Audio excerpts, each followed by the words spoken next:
Don't walk in with me. They'll think it's weird, she said as we parked outside her office party. I stopped the car and let her out. She laughed, called me sensitive, and went inside. I drove home, packed my clothes, and left a note. Didn't want to make it weird. She came home late, tipsy and smiling. Found the empty closet and started calling me crying. I, 28, male, sat in my car outside the Meridian Hotel, engine running, watching my girlfriend Sarah walk through the glass doors alone.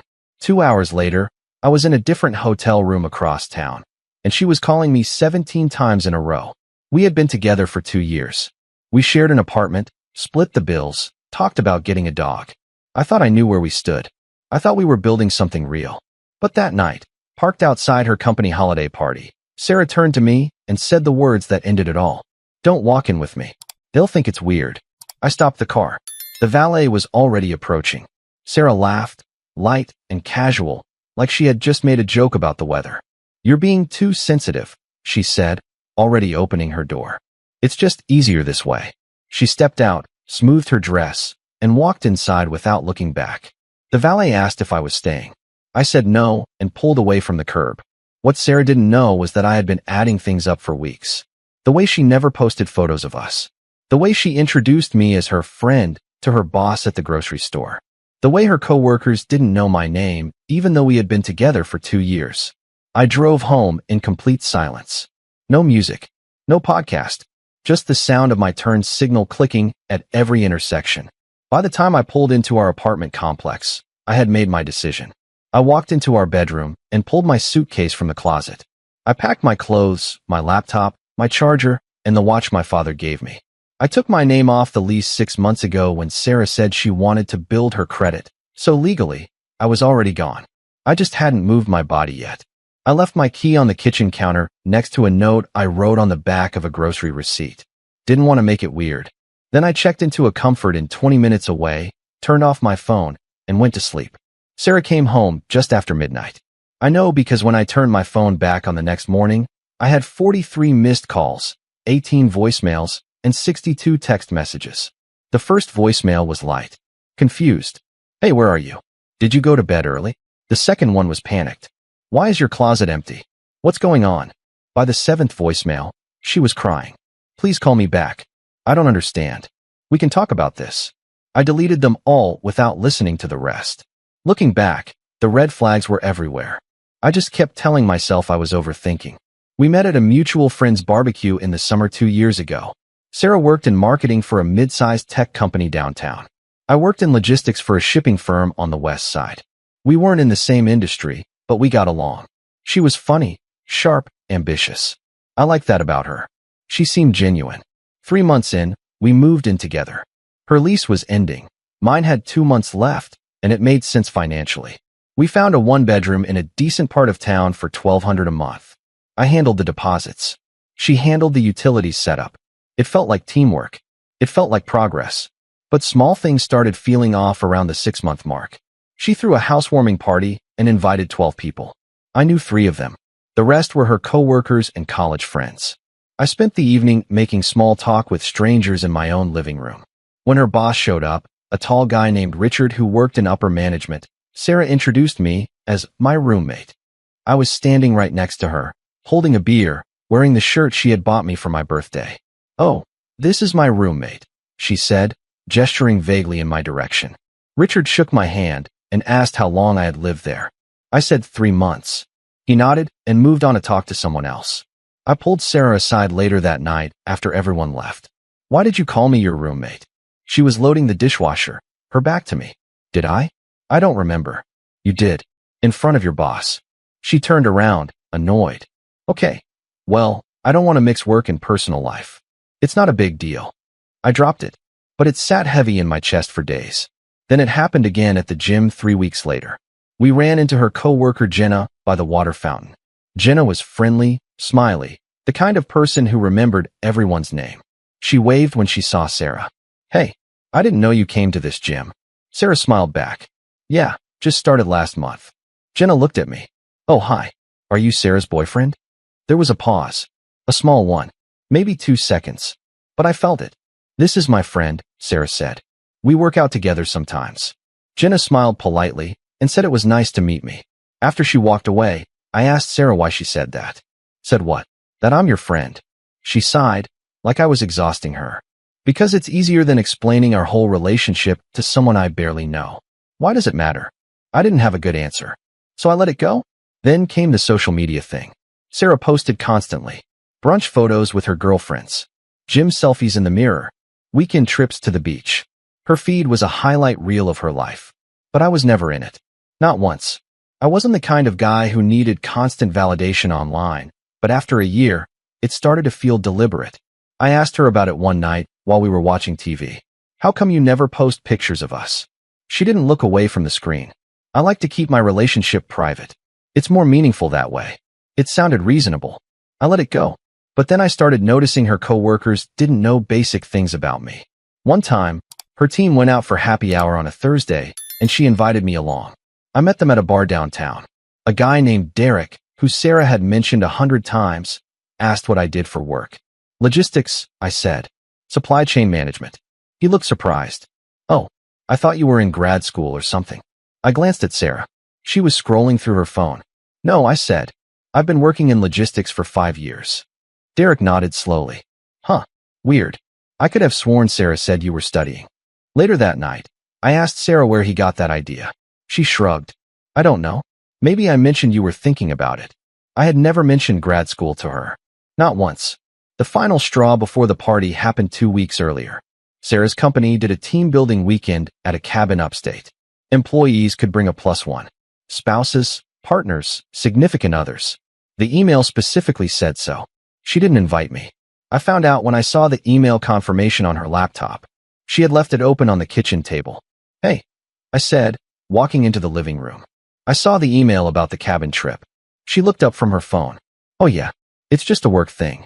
It said you could bring a +1. She hesitated. Just for a second. I know, but I think it would be too coupley. I want to focus on networking. I stared at her. Networking. Yeah, you know, building relationships with the team. It's important for my career. I wanted to ask why bringing me would interfere with that. I wanted to ask if she was embarrassed of me, but I didn't.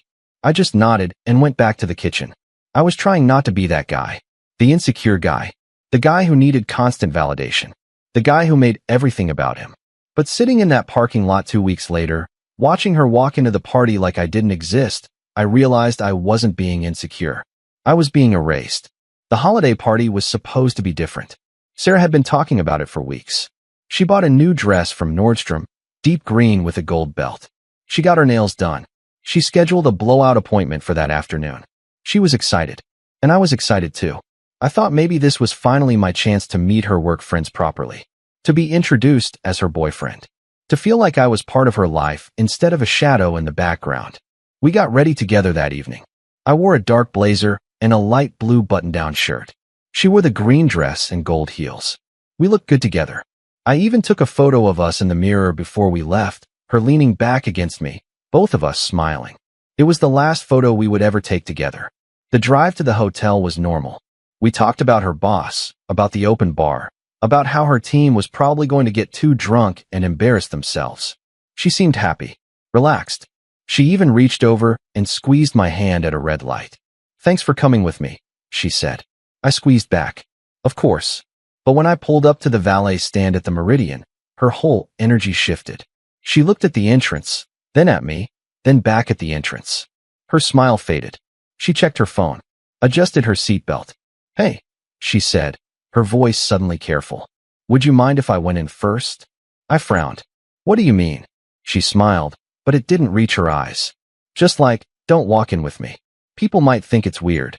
The valet was standing 10 feet away, waiting. A couple walked past us, laughing, arm in arm. Weird how? I asked. She laughed, waving her hand like I was overreacting. You know, like, why is there a random guy here? It's a work thing. I just don't want it to be awkward. The words hit me like cold water. Random guy. I had been with this woman for 2 years. I paid half the rent every month, $600 on the first, never late. I bought groceries. I cooked dinner 3 nights a week. I fixed the leaking sink in our bathroom with a YouTube tutorial and a wrench I bought at Home Depot. I listened to her complain about Derek from accounting for 6 months straight. And I was a random guy. Sarah, I said slowly. I'm your boyfriend. She sighed, already opening the car door. I know, and you're being too sensitive about this. It's not a big deal. I'll see you inside in like 10 minutes. She stepped out. The valet opened her door fully. She smoothed her dress, checked her reflection in the car window, and walked toward the entrance without looking back. I sat there for 15 seconds, hands still on the wheel, engine still running. Then I put the car in drive and left. I didn't speed. I didn't blast music. I didn't call anyone. I just drove home in complete silence, the same route we took every day, past the same coffee shop where we got breakfast on Sundays, past the same park where we walked last spring, and felt something inside me go completely still. It wasn't anger. It wasn't even sadness. It was clarity. I had been making excuses for her for 2 years. I had convinced myself that her behavior was quirky or private or just her way of keeping boundaries.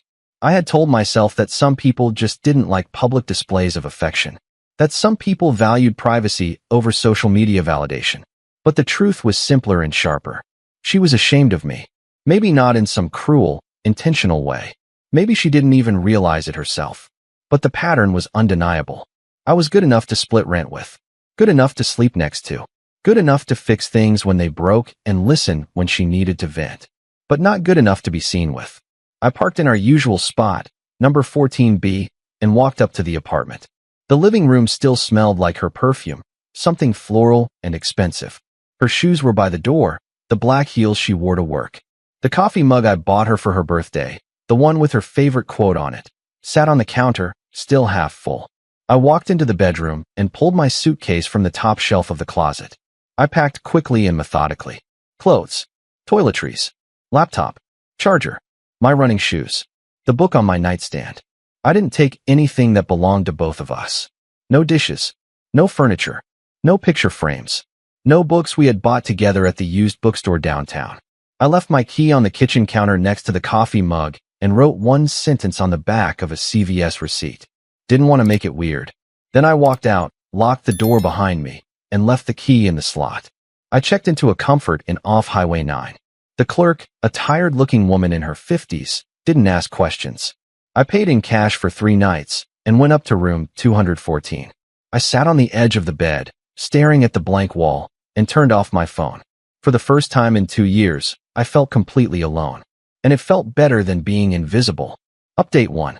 I turned my phone back on at 7 the next morning. The screen lit up, and I watched the notifications load one by one. 43 missed calls. All from Sarah. 18 voicemails. 62 text messages. I made coffee in the tiny hotel pot, the kind that comes in individual packets, and started reading. The first few texts were confused. Where are you? Did you leave the party? Are you mad?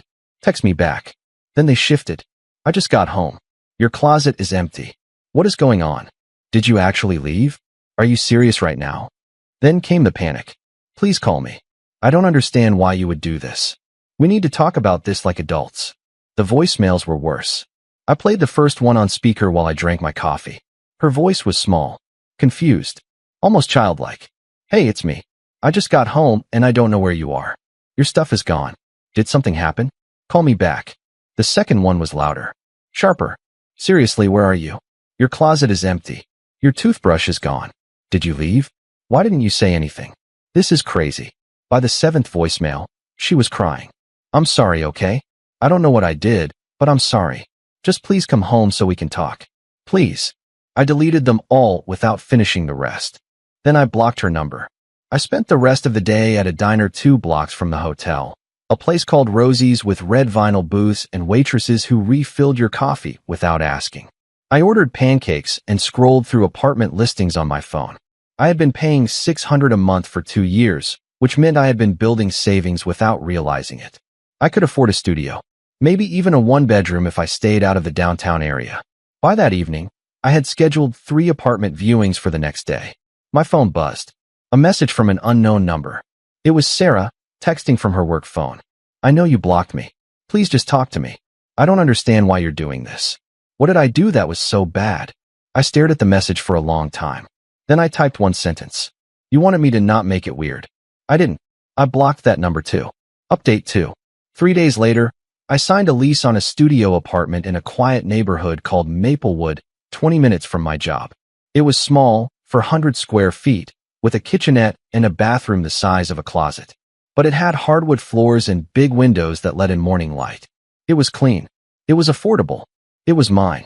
I moved in with 2 suitcases and a futon I bought off Facebook Marketplace for $80. The guy who sold it helped me load it into my car and asked if I was moving to the city. I said no, just starting over. He nodded like he understood. It wasn't much, but it was the first place I had lived alone in 2 years, and it felt like freedom. Sarah kept trying. She called from different numbers. She sent emails. Long ones, full of questions and apologies and accusations. She said she didn't understand what she had done wrong. She said I was overreacting. She said we had built a life together, and I was throwing it away over nothing. I read them once and archived them without responding. Then, exactly 1 week after I left, she showed up at my job. I saw her from the building entrance, standing by my car in the parking lot, arms crossed, hair pulled back. She looked tired, angry. I turned around immediately and walked back inside. I texted my supervisor that I had a family emergency and worked from home the rest of the week. Her emails got more desperate. I don't understand why you won't talk to me. You just left without explanation. Don't I deserve to know what I did wrong? I almost responded to that one. Almost typed out everything I had been holding in for 2 years. But I didn't. Because the truth was, she already knew. She had known every time she introduced me as her roommate. Every time she posted a photo without me. Every time she kept me separate from her work life. She knew. She just didn't think I would leave. Then, 2 weeks after I moved out, I got a message from Jenna, Sarah's co-worker from the gym. Hey, I heard you guys broke up. I just wanted to say I'm sorry. For what it's worth, I always thought Sarah was weird about you. She literally never mentioned having a boyfriend until like 6 months ago, and even then she barely talked about you. Anyway, hope you're doing okay. I stared at that message for a long time. 6 months ago, we had been together for 2 years, which meant for the first year and a half, Sarah told her coworkers she was single. I thanked Jenna for reaching out and asked, as casually as I could, if she knew why Sarah kept me a secret. Her response came 10 minutes later. Honestly, I think she liked the attention. A lot of guys at work used to flirt with her. When she finally mentioned you, it kind of stopped. I think she liked being the single girl.